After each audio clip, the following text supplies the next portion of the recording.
roi qui se tenait à la porte du roi fléchissait le genou et se prosternait devant Aman, car tel était l'ordre du roi à son égard. Mais Mardochée ne fléchissait point les genoux et ne se prosternait point. Et les serviteurs du roi qui tenaient à la porte du roi dirent à Mardochée, pourquoi transgresses-tu l'ordre du roi? Comme il le lui répétait chaque jour et qu'il ne les écoutait pas, ils en firent rapport à Aman pour voir si Mardochée persisterait dans sa résolution, car il leur avait dit qu'il était juif. On va où? À partir de Verset 8, 8 à 10. 8 à 10. Alors Aman dit au roi d'Assyrus, il y a dans toutes les provinces de ton royaume un peuple dispersé et à part parmi les peuples, ayant, loi, ayant des lois différentes de celles de tous les peuples et n'observant point les lois du roi. Il n'est pas dans l'intérêt du roi de le laisser en repos. Si le roi le trouve bon, qu'on écrive l'ordre de les faire périr, et je pèserai 10 000 talents d'argent entre les mains des fonctionnaires pour qu'on les porte dans le trésor du roi. Amen. Le roi est pas... Ok, amen. Je m'arrête, papa. Tu es arrivé à quel verset? 9. Allez-y à 10. Ok. Le roi ôta son anneau de la main et le remit à Aman, fils d'Amedata, la Gagouite, ennemi des Juifs. Amen. Mm. Quelque temps après ces événements, l'empereur Xerxès éleva en dignité Aman, fils d'Amedata, du pays d'Agag. Il est promu au rang de premier ministre et lui donna ainsi la prééminence sur tous les ministres de son gouvernement. Par ordre de l'empereur, tous les fonctionnaires impériaux en poste au palais devaient s'agenouiller et se prosterner sur son passage. Mais Mardochée ne s'agenouillait pas et ne se prosternait pas devant lui. Ses collègues lui demandèrent, pourquoi désobéis-tu à l'ordre de l'empereur? Tout le jour, ils lui disaient cela, mais Mardochée ne les écoutait pas. Finalement, ils signalèrent la chose à Aman pour voir si Mardochée s'en tiendrait à ses paroles, car il leur avait dit qu'il était juif.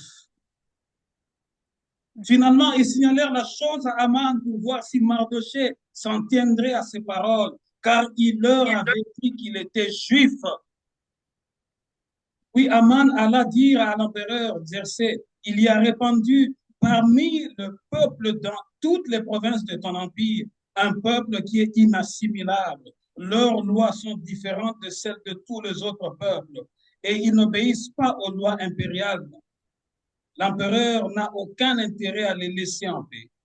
Si l'empereur le veut bien, que l'on rédige un édit ordonnant leur extermination, et je pèserai 10 000 pièces d'argent que je remettrai aux fonctionnaires impériaux pour qu'ils les versent dans les caisses de l'empereur.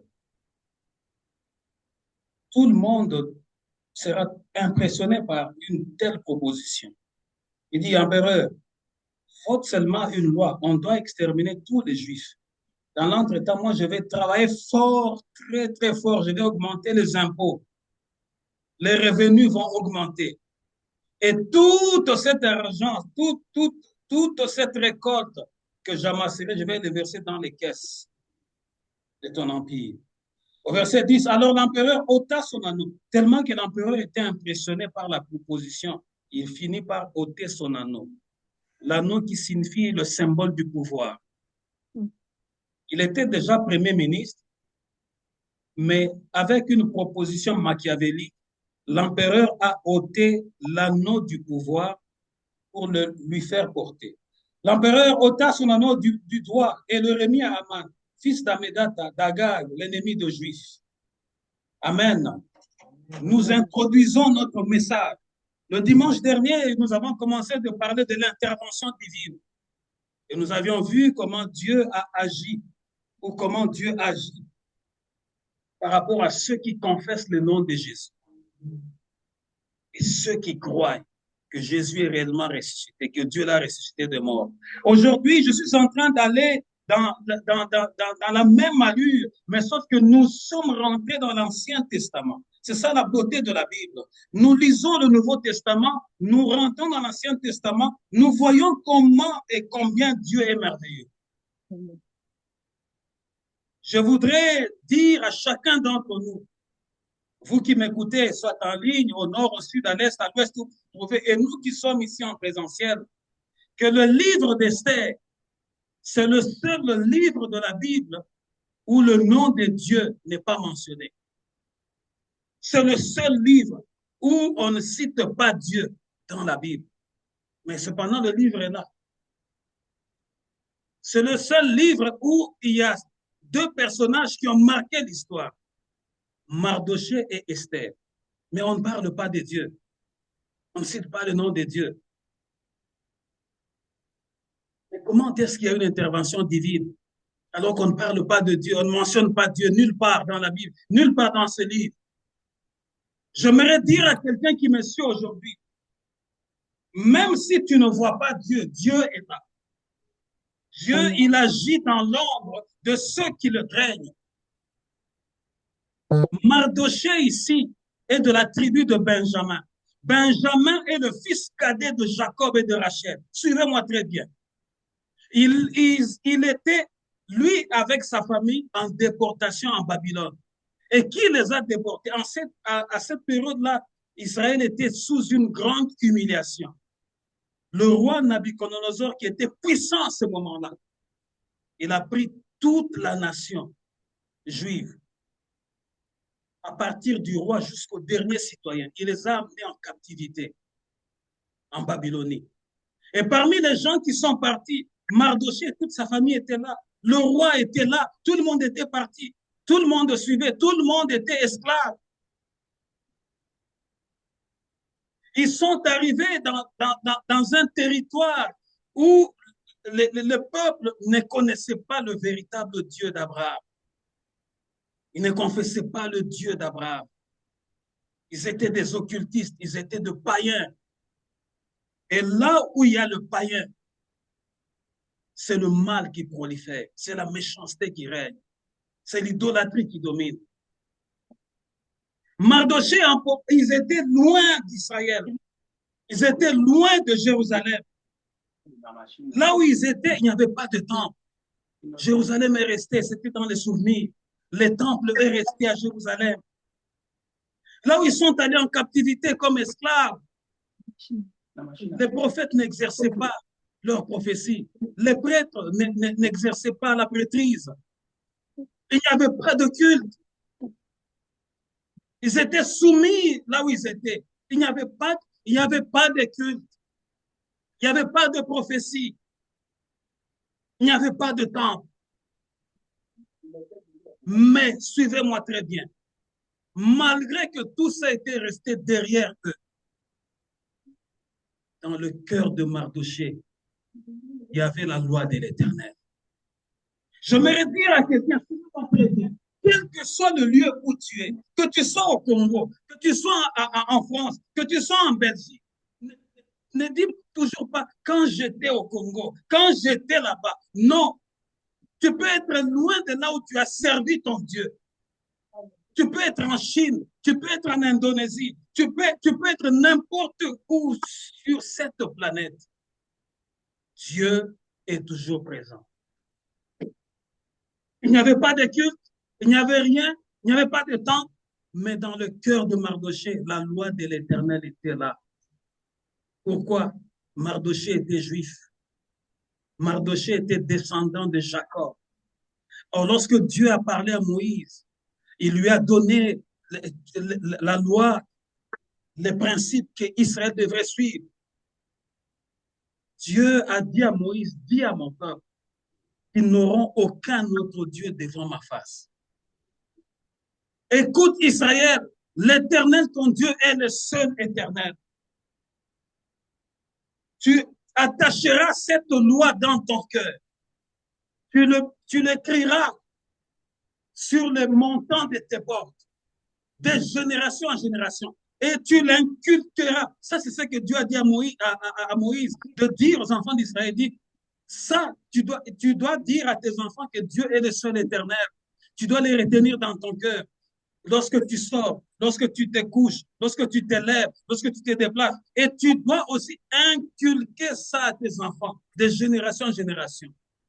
Mardoché avait entendu ça. Maintenant, ils étaient loin de là où il y avait des temps. Mais comme il avait ce qui a été gravé dans son cœur, lorsque Aman voulait qu'on puisse se prosterner, en quelque sorte l'adorer, Mardoché a refusé. Parce que ce qui était gravé dans son cœur, l'Éternel, ton Dieu, est le seul éternel. Tu n'adoreras aucun autre Dieu. Mardoché avait ça dans son cœur, gravé dans son cœur. Lorsque tout le monde s'agenouillait, Mardoché, lui, ne s'agenouillait pas parce qu'il avait la loi de l'Éternel gravée dans son cœur. Il avait la parole de l'Éternel gravée dans son cœur. J'aimerais te dire ceci. Dieu n'habite pas le temple. Le temple est resté à Jérusalem, mais Dieu est assis sur son trône. Notre Dieu est celui qui bouge, qui avance avec nous. Que tu ailles au nord, Dieu est au nord. Que tu ailles au sud, Dieu va au sud. Il n'est pas comme une statue, tel que Jérémie le dit. Il n'est pas comme une statue. Il n'est pas comme un morceau de bois que l'on taille, que l'on fixe avec deux coups et que l'on déplace avec les mains. Mais notre Dieu, il est le Dieu omniprésent. Partout où tu peux te trouver, garde la parole de Dieu. Ton Dieu sera là. Ne te confonds pas parmi les païens, parce qu'ils étaient loin de Jérusalem, ils étaient loin de prophètes, ils étaient loin des cultes. Mardoché pouvait se comporter comme le commun de mortels. Mais qu'est-ce qui a fait sa différence? La Bible dit, par ordre de l'empereur, tous les fonctionnaires impériaux en poste au palais devaient s'agenouiller et se prosterner sur son passage. Mais Mardoché ne s'agenouillait pas et ne se prosternait pas devant lui. Ses collègues lui demandèrent, pourquoi désobéis-tu à l'ordre de l'empereur? Tout le jour, il lui disait cela. Mais Mardoché ne les écoutait pas. Pourquoi? Parce qu'il avait la parole dans son cœur. Si tu crois dans ton cœur, si tu confesses de ta bouche que Jésus-Christ est Seigneur, alors tu seras sauvé. Le problème, c'est dans le cœur. Qu'est-ce qui est dans ton cœur? Qu'est-ce qui est gravé dans ton cœur? Lorsqu'on lit le passage ici, aux yeux de ses collègues, parce que Mardoché était un portier, il était en exil, car tout ce que tu trouves à faire pour nourrir ta famille, tu vas le faire, pourvu que le pain arrive à la maison. Mardoché aussi, en tant que déporté, il était, à quelques années, il était portier. Mais Mardoché avait tout le bagage. Peuple de Dieu, j'aimerais dire à quelqu'un aujourd'hui, tu peux commencer avec un travail qui est presque rien, mais cela n'enlève pas ton instruction. Cela ne diminue pas ta personne. Mardoché était portier. Mais ses collègues voyaient quand Aman passait dans toute sa gloire, les autres, ils se prosternaient, sauf le portier Mardoché. Ils ont remarqué et ils ont commencé à lui dire, fais attention, celui-là, c'est le bras droit du roi. C'est le numéro 2 de l'Empire. C'est-à-dire qu'il a le pouvoir de te faire tomber et de te relever aussi.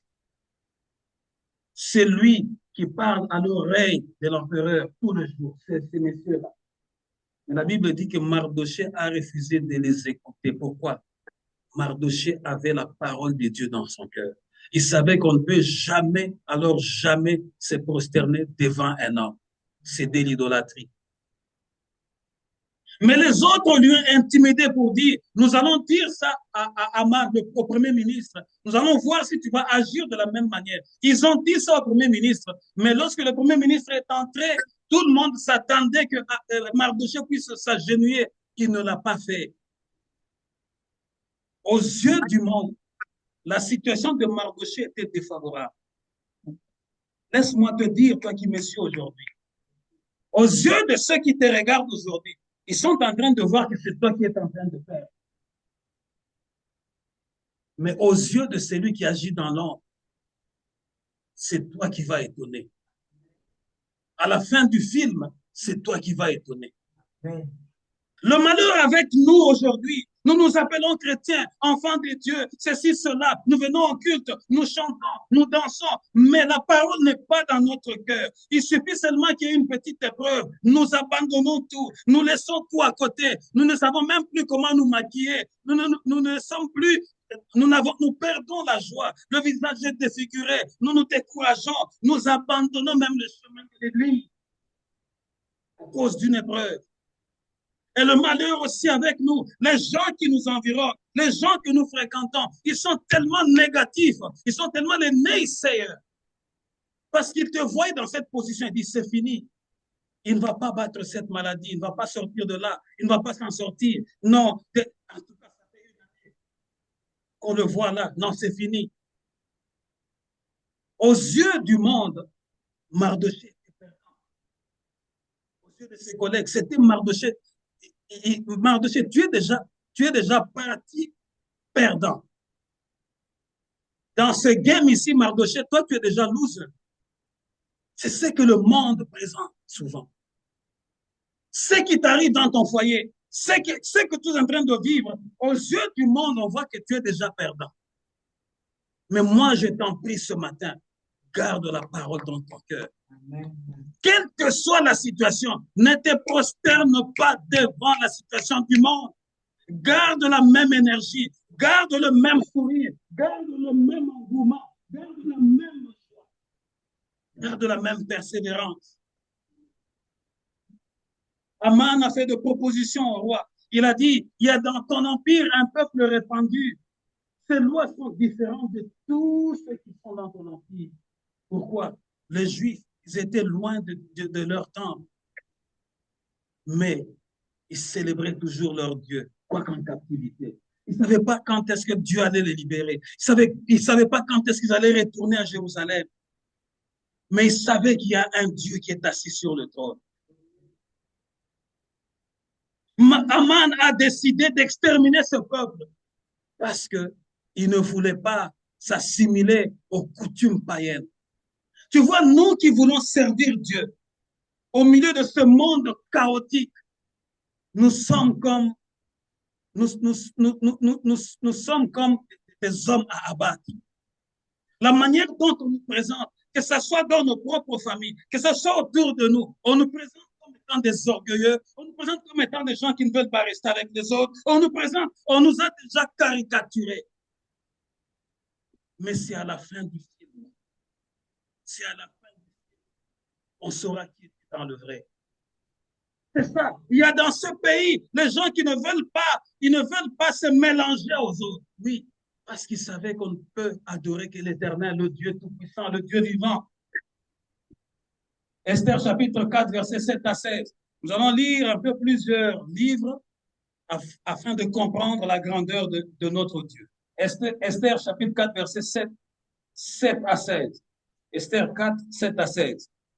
Esther chapitre 4, versets 7 à 16. Je lis au nom de Jésus-Christ. Et Mardochée lui raconta tout ce qui lui était arrivé et lui indiqua la somme d'argent qu'Aman avait promis de livrer au trésor du roi en retour du massacre des Juifs. Il lui donna aussi une copie de l'édit publié dans Suse en vue de leur destruction, afin qu'il le montrât à Esther et lui fit tout connaître. Et il ordonna qu'Esther se rendît chez le roi pour lui demander grâce et l'implorer en faveur de son peuple. Attaque vint rapporter à Esther les paroles de Mardochée.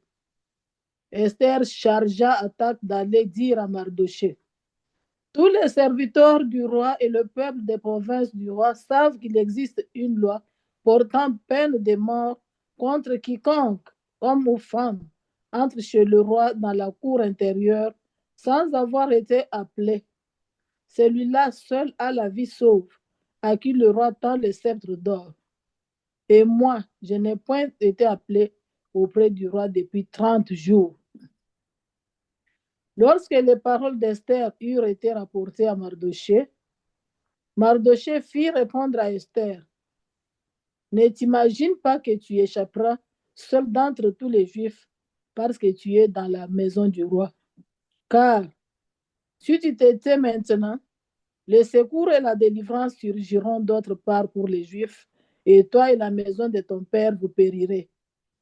Et qui sait si ce n'est pas pour un temps comme celui-ci que tu es parvenu à la royauté? Esther envoya dire à Mardoché, va, rassemble tous les Juifs qui se trouvent à Suse et jeûnez pour moi, sans manger ni boire pendant 3 jours, ni la nuit ni le jour.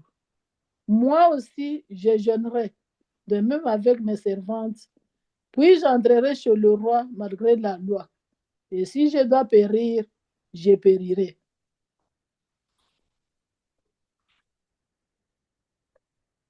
Amen. Amen.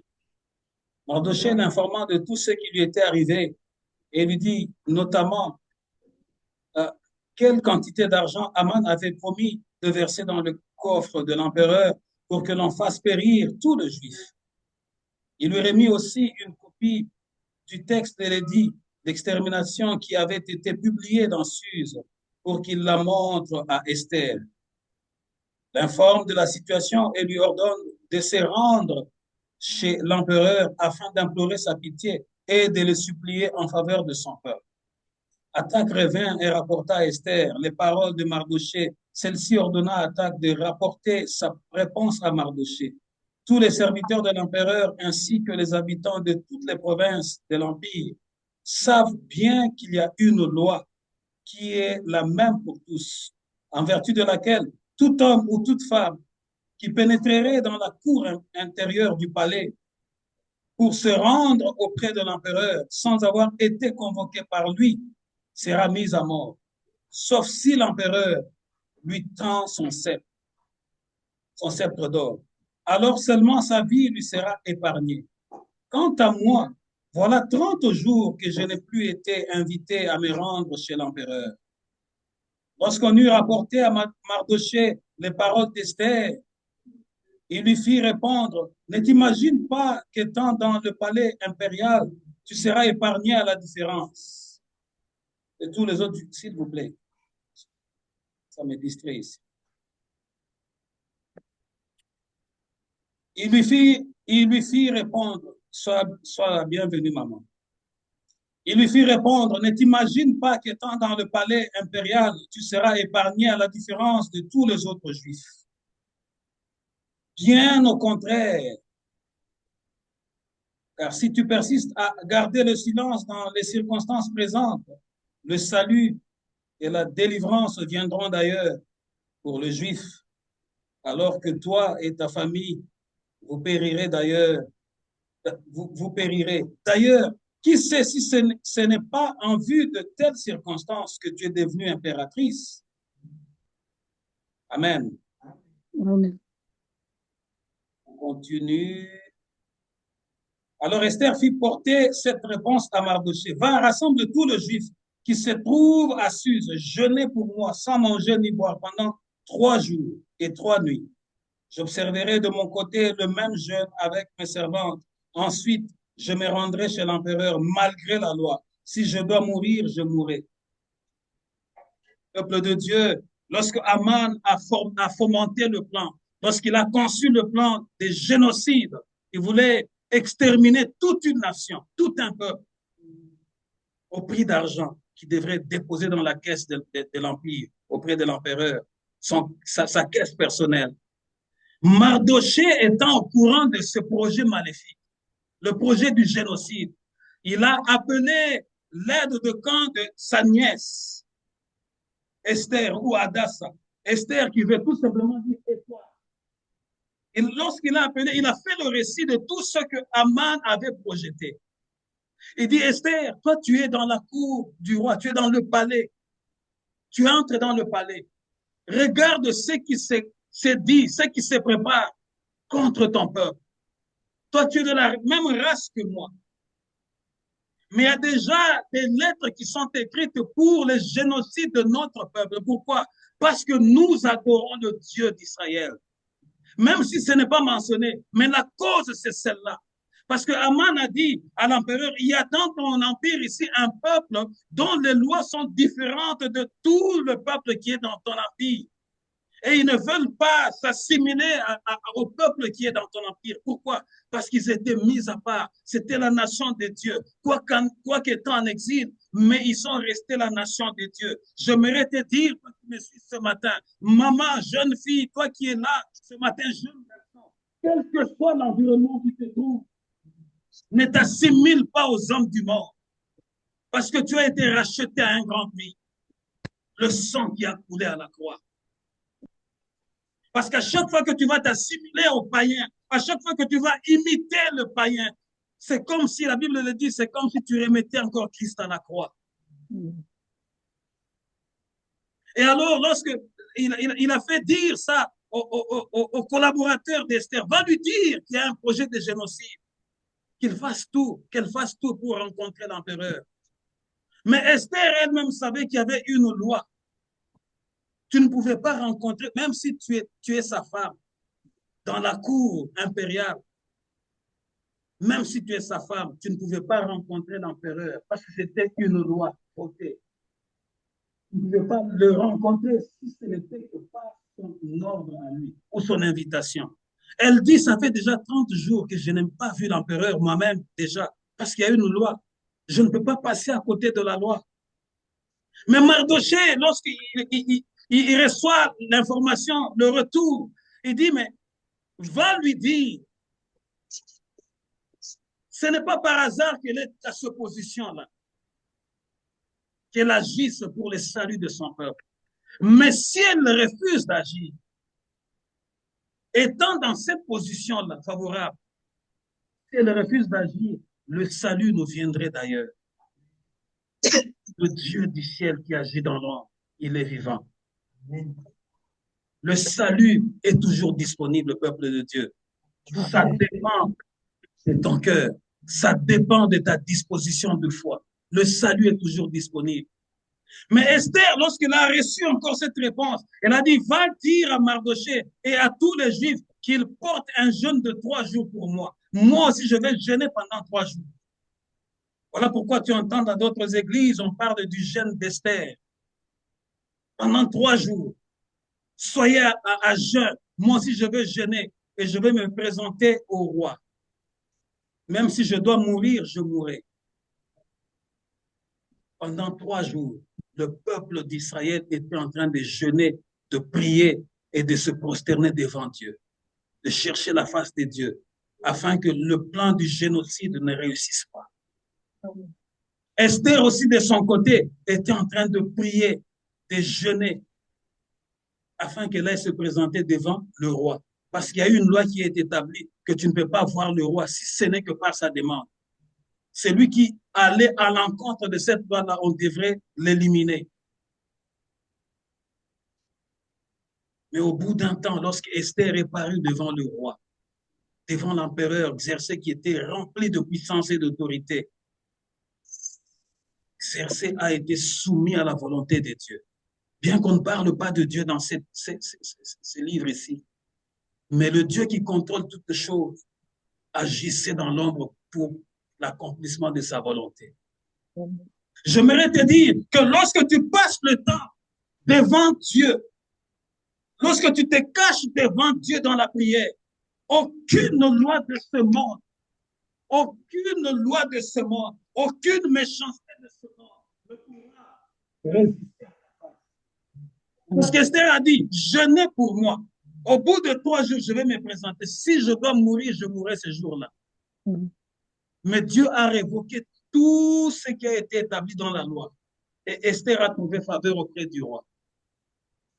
Voilà pourquoi je viens t'annoncer ce matin, lorsque tu es devant la face de Dieu, du ciel et de la terre,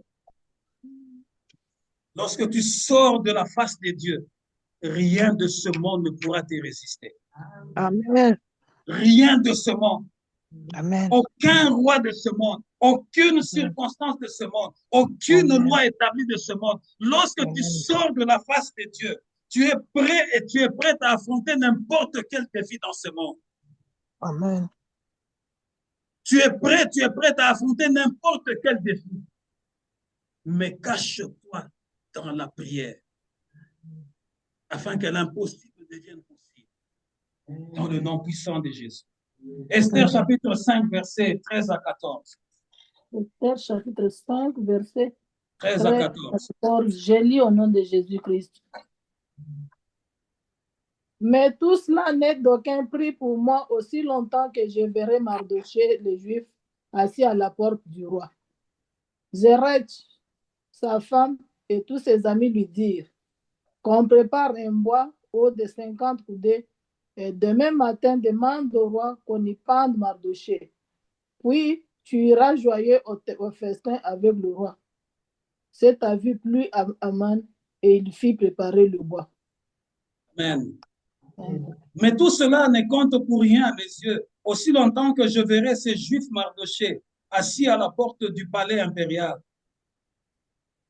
Tu sais, Aman a été convié à un festin auprès de l'empereur. Il était dans toute la joie parce qu'il était l'homme, le bras droit de l'empereur. Il était sûr du pouvoir que l'empereur lui avait donné. Mais à peine qu'il sortait du palais impérial, après le festin, après avoir bu le vin, après cette joie, aussitôt qu'il sortait du palais impérial, avant de sortir, il devrait passer devant le portier. Le portier, c'était Mardochée, le juif qui ne s'agenouillait jamais devant lui. Et lui, lorsqu'il est sorti de là, avec toute cette joie, il passe, il voit encore que Mardochée est encore là. Il part raconter à sa femme et à tous ses collaborateurs. Il dit, mais malgré la considération que l'empereur me donne, malgré le pouvoir que j'ai en tant que premier ministre, aussi longtemps que je vois la tête de ce minable Mardochée, je ne suis pas encore content.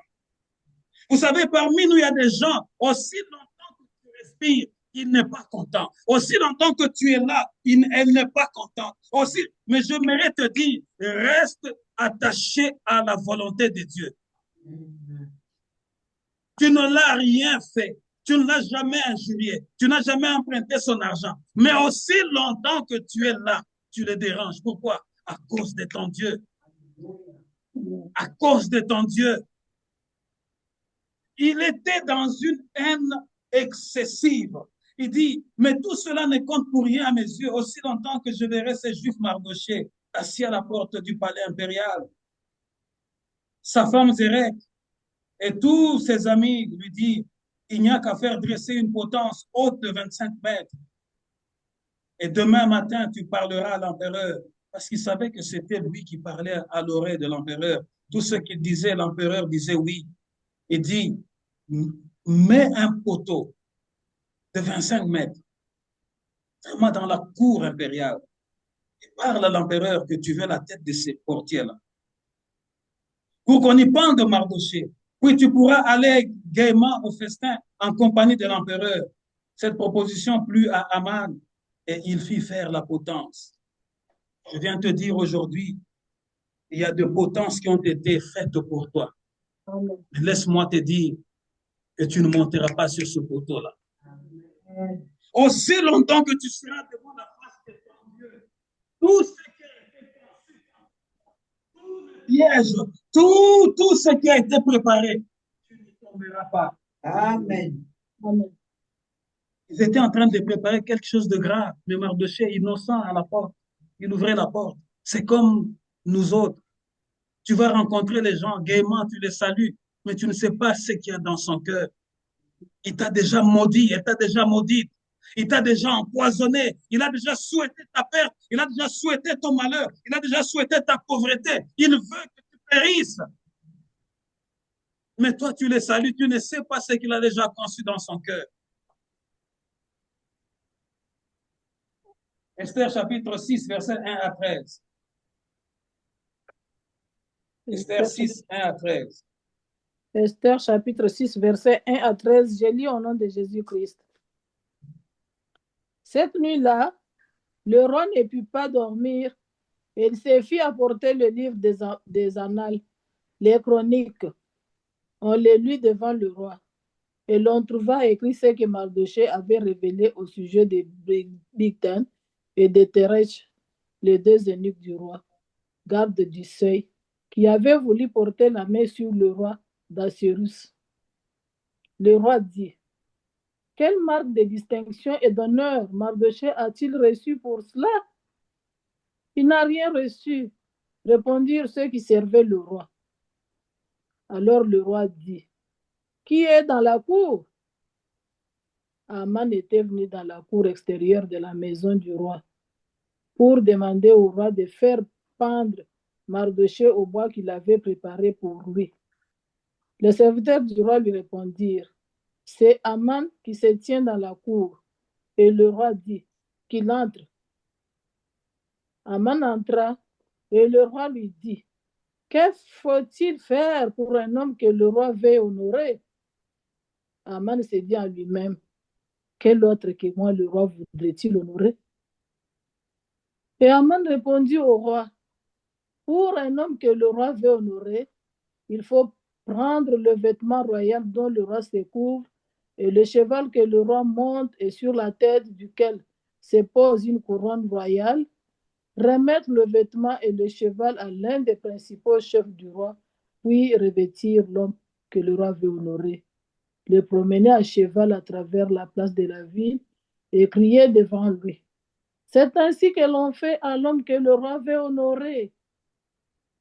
Le roi dit à Aman, prends tout de suite les vêtements et le cheval, comme tu l'as dit, et fais ainsi pour Mardochée le juif, qui est assis à la porte du roi. Ne néglige rien de tout ce que tu as mentionné. Et Aman prit les vêtements et le cheval et revêtit Mardochée. Il le promena à cheval à travers la place de la ville et il cria devant lui, c'est ainsi que l'on fait à l'homme que le roi veut honorer. Mais Mardochée retourna à la porte du roi et Aman se rendit en hâte chez lui, désolé et la tête voilée. Aman raconta à Zeresh, sa femme, et à tous ses amis tout ce qui lui était arrivé. Et ses sages et Zeresh, sa femme, lui dirent, si Mardochée devant lequel tu as commencé de tomber et de la race des Juifs, tu ne pourras rien contre lui, mais tu tomberas devant lui. Si c'est ta Bible, souligne le verset 13, très, très grave, très important. Cette nuit-là, comme l'empereur n'arrivait pas à trouver le sommeil, il fit apporter le livre des annales relatant les événements passés et l'on en fit la lecture devant lui. On tomba sur le passage racontant comment Mardochée avait prévenu que Bigtan et Térec, deux eunuques de l'empereur qui faisaient partie de la garde postée à l'entrée du palais, complotaient de porter la main sur l'empereur Xerxès. L'empereur demanda de quelle manière a-t-on honoré Mardochée et quelle distinction lui a-t-on accordé pour cela?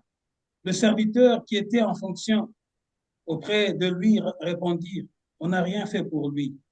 L'empereur demanda, qui est dans la cour? C'était justement Aman qui entrait dans la cour extérieure du palais impérial pour demander à l'empereur que l'on pende Mardochée à la potence qu'il avait fait préparer pour lui.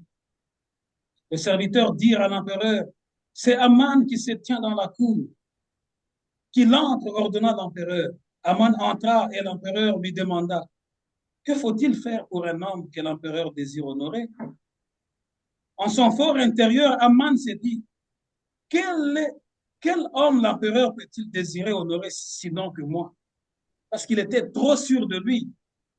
Il répondit donc à l'empereur, pour un homme que l'empereur désire honorer, que l'on apporte un manteau de l'empereur, que l'empereur a déjà porté, que l'on amène un des chevaux que l'empereur a monté et que l'on pose sur la tête du cheval un diadème impérial, que l'on confie le manteau ainsi que le cheval à l'un des ministres de l'empereur et l'un des hauts dignitaires, et qu'on revête le manteau du manteau l'homme que l'empereur désire honorer, puis que l'on fasse monter sur le cheval, qu'on le fasse monter sur le cheval et qu'on le conduise ainsi sur la place de la ville en proclamant devant lui, voilà ce que l'empereur fait pour l'homme qu'il désire honorer.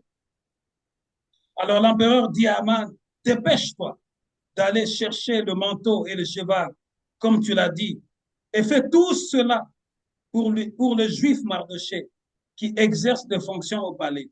Nommez rien de tout ce que tu as proposé. Aman alla chercher le manteau et le cheval. Il revêtit Mardoché du manteau, puis il le fit monter sur le cheval et le conduisit ainsi sur la grande place de la ville en proclamant devant lui, voilà ce que l'empereur fait pour l'homme qu'il désire honorer. Ensuite, tandis que Mardoché retournait à ses fonctions au palais impérial, Aman rentra précipitamment chez lui comme en deuil et en se couvrant le visage. J'aimerais te dire que tes ennemis rentreront chez eux comme en deuil à partir d'aujourd'hui. La prière qu'on fera aujourd'hui, tes ennemis rentreront chez eux comme en deuil. Ils se couvriront le visage de la honte. Amen. Je le confesse et je le proclame au nom de Jésus. Amen. En se couvrant le visage, il raconta à Zérek, sa femme, et tous ses amis, ce qui venait de lui arriver. Ses conseillers et sa femme lui dirent, si ce Mardoché devant qui tu as commencé à être humilié est juif, tu ne pourras rien contre lui. Tu peux être certain que tu continueras à déchoir devant lui. Oh, Rashinda. D'accord. Unzambe de Kinyosa. Amen. La divinité est plus que tout. Amen. Ils étaient loin du temple, ils étaient loin de Jérusalem, mais il avait la divinité en lui. Il avait Dieu en lui, il avait la crainte de Dieu avec lui. Pendant que le méchant était en train de planifier, non seulement le tuer seul, mais tuer aussi tout son peuple. Amen. Même si Dieu n'est pas raconté, cité, nommé dans ce livre d'Esther, Dieu était derrière la scène.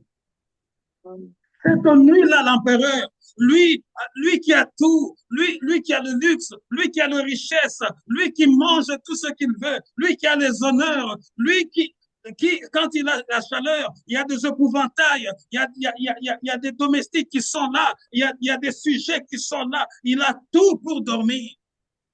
Mais seulement cette nuit-là, celui qui agit derrière la scène a dit, tu ne fermeras pas ton œil. Je viens t'annoncer là où il y a ton dossier, Dieu permettra que la personne ne ferme pas son œil. Là où il y a ta situation, Dieu qui agit en silence, Dieu qui agit, God is behind the scene. Il est derrière la scène. Il est en train d'agir. Tu ne le vois pas, mais il est derrière la scène. Il est derrière la scène, en train d'arranger, en train de faire concourir toutes choses pour toi. Tu ne le sais pas, mais il est là. Dans ce silence-là, il est en train d'orchestrer les choses en silence. Amen. Il est en train d'agir dans l'ombre. Aman entre dans toute sa gloire et dit, mais qui d'autre l'empereur peut honorer si ce n'est que moi? Je suis l'homme qui parle à l'oreille de l'empereur. Je suis le bras droit de l'empereur. Je suis le premier ministre. Dieu qui agissait derrière la scène. Dieu du ciel et de la terre, il a empêché l'empereur de dormir. Apportez-moi quelque chose. Commencez à lire pour moi les histoires. Comme ça va m'apporter le sommeil. On a commencé à lire, à lire, à lire. Paf, on est tombé sur l'histoire de Mardoché. On a lu la bravoure de Mardoché. Comment Mardoché a fait déjouer un complot contre l'empereur. Il a sauvé l'empereur. Arrêtez un peu là. Qu'est-ce que vous dites? Mardoché. Mardoché, qui? Le juif. Lequel? Qui est à la porte? Qu'est-ce qu'il avait fait? C'est lui qui avait découvert qu'il y avait deux gars qui travaillaient là, qui voulaient t'assassiner. Ah bon? Mais depuis que cette histoire est passée, on a déjà tué ces gens-là. Lui, le Mardoché en question, qu'est-ce que l'on avait fait de lui? Rien. Rien? Qui est en train d'entrer là? Non, c'est Aman qui entre. Aman vient ici. Qu'est-ce qu'on peut faire à quelqu'un que l'empereur désire honorer? Vous voyez, quand l'empereur veut honorer, quand un roi veut honorer, c'est comme ce qu'on regarde dans le film. Ça va te dépasser. Et Aman a commencé à décrire qu'on lui amène le manteau que l'empereur a lui-même porté, qu'on amène le cheval que l'empereur, parce que personne ne peut monter là, personne ne peut toucher ce manteau-là, qu'on fasse porter la couronne, tout ça, et qu'on prenne même un ministre, pas un huissier, qu'on prenne même un ministre qui va tenir le cheval et qui va commencer à proclamer dans toute la ville, voici l'homme qui est assis sur le cheval de l'empereur, qui doit être honoré. L'empereur a dit, tu as bien parlé. Va, fais cela pour le portier Mardoché. Filme Balouki. Je vais te dire que nous servons un Dieu qui retourne la situation. Ce matin, les choses vont se retourner. Les choses vont se retourner. La situation va changer. La situation va changer. Le ténèbre passera à la lumière. La lumière va apparaître dans ta vie ce matin. Si tu crois dans ton cœur, nous servons le Dieu qui renverse les choses. Dieu a renversé le rôle. Celui qui devrait être sur le cheval est descendu, et celui qui devrait être à terre est monté sur le cheval. Dieu-là que nous servons, le Dieu qui agit dans l'ombre, Dieu qui agit dans l'ombre, l'intervention divine. On ne parle pas de Dieu. Mais lorsque tu regardes les événements, tu dis, ça ne peut être que Dieu. Amen. Comment un portier peut monter le cheval de l'empereur? C'est l'intervention de Dieu. Oh, Yakoura.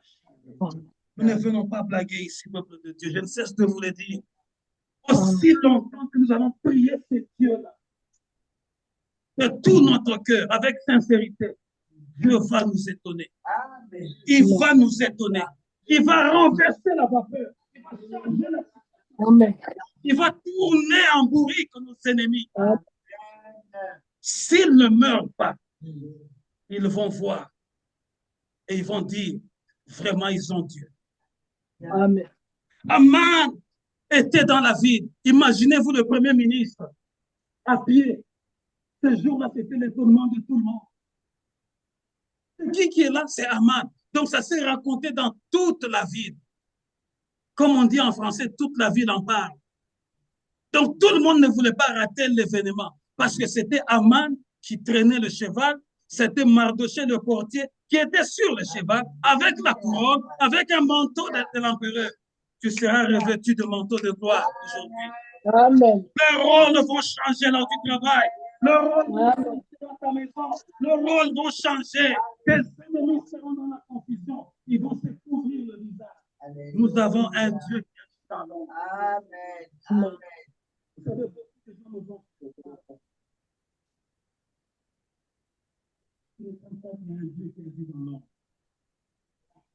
Amen. Il est rentré chez lui, il a abordé ses conseillers, son cabinet privé, il a abordé sa femme. Écoutez l'humiliation que je viens de subir. Moi, le numéro 2 de l'Empire. Regardez comment mes vêtements sont mouillés avec la chaleur. Je devrais traverser toutes les rues de la capitale des Suzes et tirer qui? Mardoché qui? Le portier. Son cabinet était là. Sa femme était là. Il n'arrivait pas à croire ce que Aman leur racontait. C'est vrai ça? Oui, c'est vrai. Regardez comment je suis mouillé sous le soleil. Parce que est-ce que moi, je pouvais vraiment être mouillé comme ça d'habitude? Donc, il y a quelque chose qui est arrivé. Oui, c'est vrai. On te voit vraiment mouillé. On voit même que tu es devenu pâle parce que le soleil t'a vraiment frappé. Tu es vraiment cuit avec ce soleil. Il dit oui, à cause du Mardoché, un portier. Il n'est même pas de notre pays. Un exilé en plus. Oh, Yakoura, Shinda Kurasa. Qui t'a dit parce que tu es ici en immigration? Qui t'a dit parce que tu es congolais? Qui t'a dit parce que tu es venu au Canada que tu ne peux pas arriver? C'est fort, tu vas arriver. Amen. Arrêtez de regarder d'où tu es venu pour dire au Congo j'avais ceci, au Congo j'avais là. Le Dieu que Mardoché a servi, il n'est pas resté à Jérusalem. Il les a accompagnés même là auprès de païens, il s'est montré. Toujours les regards en arrière, comme la femme de Lot. C'est parce que tout se passe dans ton cœur. Ton cœur refuse de croire que Dieu est capable. Sa femme et ses conseillers l'ont dit, Si ce Mardochée-là, dont tu es devenu pâle comme ça aujourd'hui, sous le soleil ici, est un juif, sache que tu ne pourras rien contre lui. Tu vas continuer à être humilié encore davantage. Je viens te dire et t'annoncer ce matin, si réellement tu confesses Jésus de ta bouche, si réellement tu crois qu'il est ton Seigneur, tes ennemis continueront à être confondus. Amen. Tes ennemis continueront à être confondus du début à la fin. Du début à la fin. Laisse-le. Apparemment, ils ont un avantage. Leur avantage, c'est quoi? Ils t'ont accusé avant. Leur avantage, c'est quoi? Ils voient que tu as été enlevé de ta fonction. Ils voient que en ce moment, tu n'as rien. En ce moment, rien ne se voit. Ils ne savent pas ce qu'il est en train de faire dans l'ombre. Amen. Ils ne savent pas. Ils ne savent pas ce que Dieu est en train de préparer. Il va renverser Matchekobaluka. Alléluia. Au nom de Jésus. Amen. Amen. Esther chapitre 7, verset 1 à 6. Nous allons lire le verset 10 et on va entrer en prière. Esther 7, 1 à 6 et puis verset 10 avant d'entrer en prière. Les rois Aman allèrent au festin chez la reine Esther. Ce second jour, le roi dit encore à Esther pendant qu'on buvait le vin. Quelle est ta demande, reine Esther? Quand serait la moitié du royaume, tu l'obtiendras. La reine Esther répondit, si j'ai trouvé grâce à tes yeux, ô roi, et si le roi le trouve bon, accorde-moi la vie, voilà ma demande, et sauve mon peuple, voilà mon désir. Car nous sommes vendus, moi et mon peuple, pour être détruits, égorgés, anéantis. Encore, si nous étions vendus pour devenir esclaves et servantes, je me tairais, mais l'ennemi ne saurait compenser les dommages faits au roi.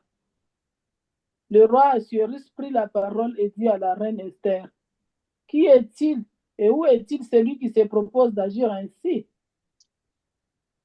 Esther répondit, l'oppresseur, l'ennemi, c'est Aman, ce méchant-là. Aman fut saisi de terreur en présence du roi et de la reine. Et le roi, dans sa colère, se leva et quitta le festin pour aller dans le jardin du palais. Aman resta pour demander grâce de la vie à la reine Esther, car il voyait bien que sa perte était arrêtée dans l'esprit du roi. J'ai lu le verset 10. Hein? Et l'on pendit Aman au bois et qu'il avait préparé pour Mardochée. Et la colère du roi s'apaisa. Vous voyez ça? Soulignez ça. Amen. Aux yeux du monde, mais la potence, mais le grand poteau de 25 mètres, c'est là que, parce que quand on va le pendre, au moins toute la ville pourra le voir. Mais le verset 10, qu'est-ce qui est arrivé? Le même poteau qu'il avait fait de 25 mètres, c'est lui qui a fini là-bas. Je viens d'annoncer aujourd'hui. Tout le poteau, quel que soit l'endroit où on a cité ton nom. Amen. On a voulu te bloquer.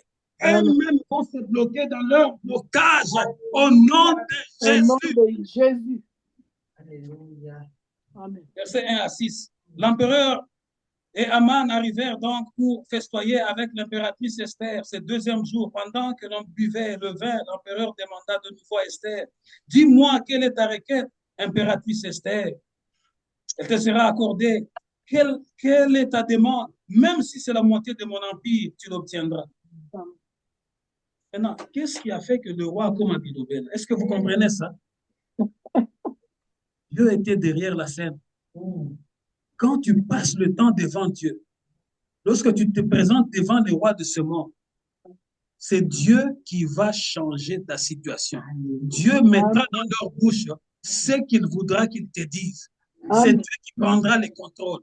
C'est Dieu qui va diriger la situation. C'est Dieu qui sera dans l'affaire. Esther, le roi ne savait pas qu'Esther avait passé du temps dans la chambre haute. Peuple de Dieu, où passes-tu ton temps? Où passes-tu ton temps? Tu es seulement dans des choses inutiles de ce monde. Mais lorsqu'on t'appelle, viens à la prière. Parce que lorsqu'on passe du temps devant le Dieu du ciel et de la terre, rien de ce monde ne pourra nous assujettir. Amen. L'impératrice Esther répondit, si l'empereur veut m'accorder une faveur, si l'empereur le veut bien, que la vie sauve me soit accordée. C'est là ma requête, que la vie sauve soit aussi accordée à mon peuple. Telle est ma demande.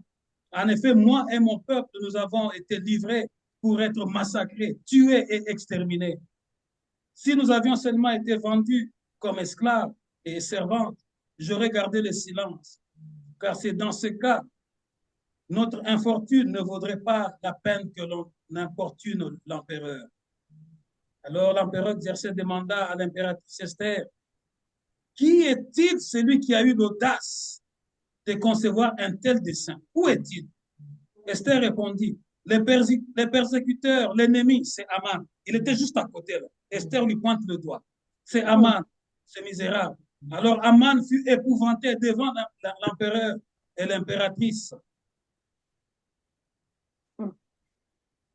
Il était là.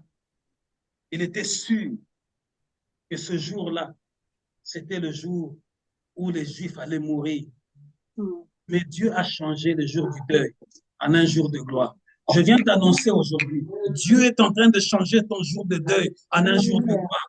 Dieu est en train de changer le jour de ton malheur en un jour de grande joie. Dieu est en train de changer le jour de ton échec en un jour de grand succès. Dieu est en train de changer le jour des ténèbres en un jour de lumière. C'était le jour préparé pour les ténèbres, mais la lumière a vaincu. La lumière a vaincu. La lumière a vaincu.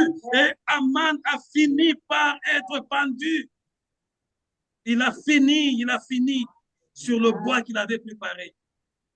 Et laisse-moi te dire, Mardochée qui avait commencé comme un portier, ce jour-là, il est sorti du palais de l'empereur revêtu des habits impériaux, un manteau violet et blanc avec une couronne en or. Mardochée qui avait commencé comme un portier, il a fini comme étant la deuxième personnalité du royaume. Amen. Et ce n'était pas fini là. Esther voulait se rendre compte parce que Aman avait déjà écrit, bien qu'étant mort, il avait déjà écrit des ordonnances qu'on avait publiées partout dans la région. Aman a dit encore au roi, il dit, roi, pour qu'on se rassure vraiment, il faut qu'il y ait une lettre qui est signée par toi pour annuler ce que... Je viens te dire aujourd'hui que l'Éternel est en train d'annuler. Il est en train d'annuler. Il est en train d'annuler. Il est en train d'annuler tout ce qui a été écrit contre toi. Tout ce qui était écrit contre ta maison, tout ce qui était écrit contre ta famille, contre tes enfants, il est en train d'annuler. Il est en train d'annuler avec le sang de Jésus, avec le sang de Jésus, avec le sang de Jésus. Il est en train d'annuler. Il est en train d'annuler. Esther a voulu se rassurer. Écoutez ce que l'empereur lui a dit. Écrivez vous-même ce que vous voulez écrire. Mais qui était en train d'agir pour que l'empereur perde même le contrôle? Il dit, Esther, Mardochée, écrivez ce que vous voulez écrire. Et prenez seulement mon sceau, le sceau de l'empereur, mettez sur vos documents. Je viens te dire aujourd'hui, quelle que soit la mort qui te tiendra, quel que soit, Dieu va changer le sceau. Il va changer le sceau. Il va changer le sceau. Afin que le monde craigne. Il va changer les choses. Il va changer les choses afin que l'on craigne celui qui est assis sur le trône. L'empereur dit, écrivez ce que vous voulez écrire. Prenez seulement le sceau, mon sceau, mettez dessus. Car ce que l'empereur écrit est irrévocable. Si un homme peut dire que ce que moi j'ai scellé est irrévocable, à combien plus forte raison ce que Dieu a déclaré? Ce que Dieu a déjà déclaré sur toi est irrévocable. Ce que Dieu a déclaré sur toi, mon fils, est irrévocable. Tout va entrer en vigueur au nom de Jésus. Il n'y aura plus de retard. Il n'y aura plus de retard au nom de Jésus. Et la Bible dit ceci. Mardochée qui a commencé comme un portier, il est sorti avec une couronne en or, avec l'habit impérial. Il était devenu premier ministre. Lui, un exilé, lui, un juif. Écoutez ce que la Bible ajoute. Tout le monde dans l'Empire voulait devenir juif à cause de la crainte des Juifs, parce qu'ils ont vu que ce qu'ils ont vu de leurs yeux, ça ne peut pas être un homme. Les païens ont voulu se faire juifs à cause de Mardochée et d'Esther. Mais est-ce que là où toi tu vis, les gens veulent se faire chrétiens? Parce qu'au milieu de païens, tu agis comme une païenne, comme un païen. La Bible dit, beaucoup ont voulu se faire juifs à cause de ce qu'ils ont vu. La main invisible du Dieu vivant a fait des choses visibles. Je t'annonce, la main invisible du Dieu vivant fera des choses visibles. À tel point que dans ta famille, les gens qui t'ont dit,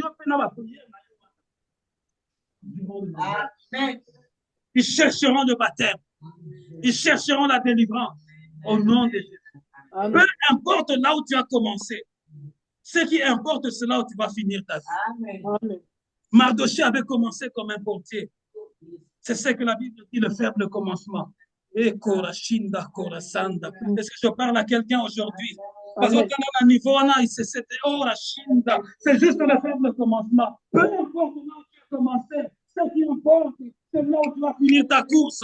Mardochée était un portier, mais il a fini Premier ministre sur un terrain étranger.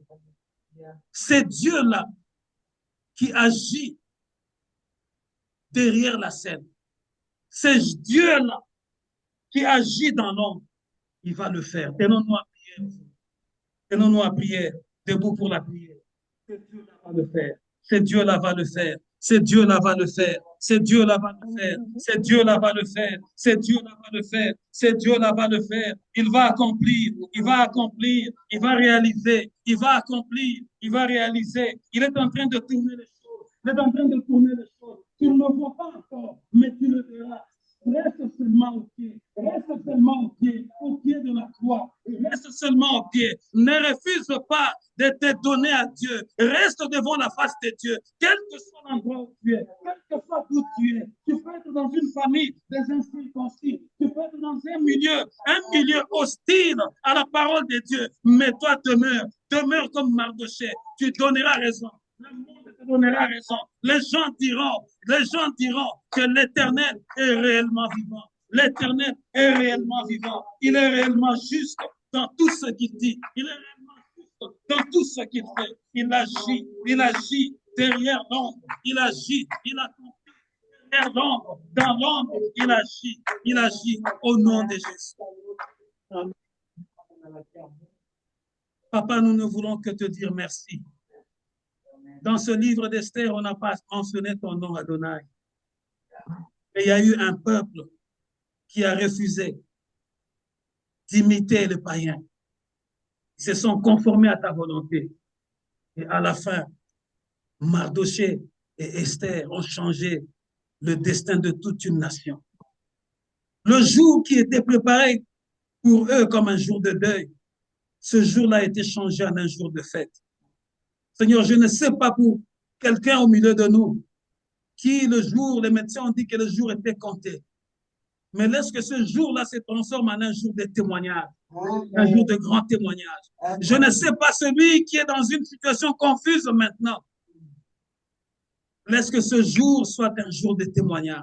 Amen. Seigneur, tu es le Dieu qui tourne toutes choses, qui était à notre défaveur, en notre faveur. Seigneur, que les amants de nos familles soient exterminés dans leur propre piège. Qu'ils soient anéantis dans leur propre piège. Que les amants de là où nous travaillons soient anéantis. Qu'ils soient pris dans leur propre piège. Que les amants de la rue, de la société, de l'environnement, de partout soient anéantis dans leur propre malheur. Mais que tes bontés se fassent souffrir au milieu de nous. Bénis ton peuple qui est venu. Nous voulons que cette assemblée soit une assemblée de véritables enfants de Dieu. Que nous soyons toujours là. Quelle que soit la tempête, que nous soyons là. Comme Esther, devant ta face. Car devant ta face, tout change. Je bénis ton peuple. C'est une nouvelle saison qui commence, Seigneur notre Dieu. Et cette nouvelle saison qui commence puisse apporter une nouvelle éclosion. Que les gens s'ouvrent, que leurs finances s'ouvrent, que ta lumière brille, Seigneur, et que leur chemin soit éclairé dans cette nouvelle saison qui commence. Seigneur, le printemps annonce une nouvelle chose, une nouvelle commencement, un renouveau, que tout puisse s'ouvrir afin que ton peuple sache que tu es derrière la scène et que tu agis dans l'ombre. Au nom de Jésus. Nous avons ainsi prié. Amen. Acclamons l'Éternel. Notre Dieu vous bénisse. Notre Dieu vous bénisse.